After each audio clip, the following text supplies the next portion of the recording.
Introducing the Nikon Z5ii, Nikon's latest full-frame mirrorless camera that blends high performance with beginner-friendly features. Whether you're stepping up from a point-and-shoot camera or looking for a reliable backup, the Z5ii might just be the perfect choice. I really enjoyed my time with the Z5ii, and to be honest, it may just be my favorite Nikon camera to date. I had the Z5ii for a couple of days, so this video really isn't a review, more of a first impressions video. The things that stood out for me with the Z5ii would be the body design and ergonomics, the sensor and processor, and the autofocus and low light performance. Starting off with the body design, it's not too dissimilar from the original Z5, but there are a couple things that have changed. For instance, there is now a creative color preset button next to the mode dial, which lets you quickly access the new set of pre-made filters for your photos. They've also combined the headphone and remote ports. Otherwise, all the buttons and the layout is the same as the Z5. I wish Nikon had opted to put in a command dial in place of this D-pad style control button. Having 3 command dials should probably be the standard, but I assume that this was a choice made to reduce cost. One major upgrade is the addition of a tilt flip screen. This will certainly be a big upgrade for those looking to shoot video or shoot photos at a high or low angle. And speaking of screens, the viewfinder is excellent. Coming in at 3.69 million dots, it also covers 100% of the horizontal and vertical areas of the image you're taking. It's big, bright, and sharp. The only thing I can think of that could improve the viewfinder would be if I could use it without glasses. It can be adjusted with the diopter, but not enough to suit my eyes. Now, granted, my prescription is pretty strong, so other people who wear glasses may not have this issue. Aside from that, I'd say that the Z5ii is super comfortable in my hands, especially with its big thumb grip.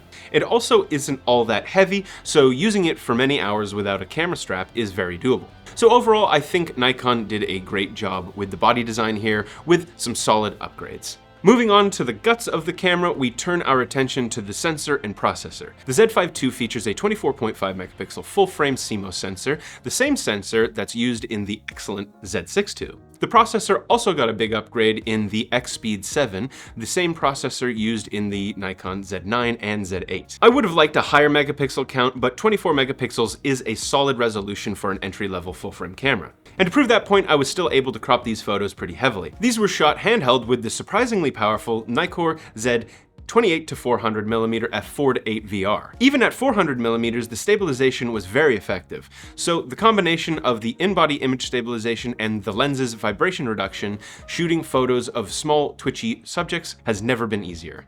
Another key feature of the upgraded sensor and processor is the excellent autofocus system Nikon's been refining over the last couple years. Looking at this footage, it's clear that the autofocus tracking for birds is working very effectively. In my time with the camera, even if the bird was partially occluded, it would still find the eyes consistently. Although, if the scene was exceptionally busy, the autofocus system would start to get confused. But granted, this example was pretty extreme. As you can see, if you manually adjust to the right area, you can force the autofocus to see what you want it to. Or you could also change your autofocus type, and that might help you as well. Some last things to mention about the autofocus system is the low light autofocus tracking ability. Nikon states that the Z5ii's autofocus will be accurate from -10 to +19 EV. Additionally, the sensor has 273 autofocus points when using single point autofocus, or 299 focus points when using auto area autofocus points. I was for sure impressed by the autofocus performance of the Z5ii, and let's put it this way. If the shot was missed, it probably wasn't because of the autofocus. So there you have it. Those are my first impressions of the Z5ii. For sure, an excellent option for those looking to get into the full-frame mirrorless world. This is a great example of using previously more expensive parts in a lower priced body while improving software features. Coming in at $2,299 Canadian for the body, it's not the most affordable entry-level full-frame mirrorless camera, but if you're looking for an option from Nikon, then this may just be the perfect choice for you. Well, there you have it. That's all I have to say about the Z5ii for now. Get yours today at vistek.ca. I'll see you next time. Bye.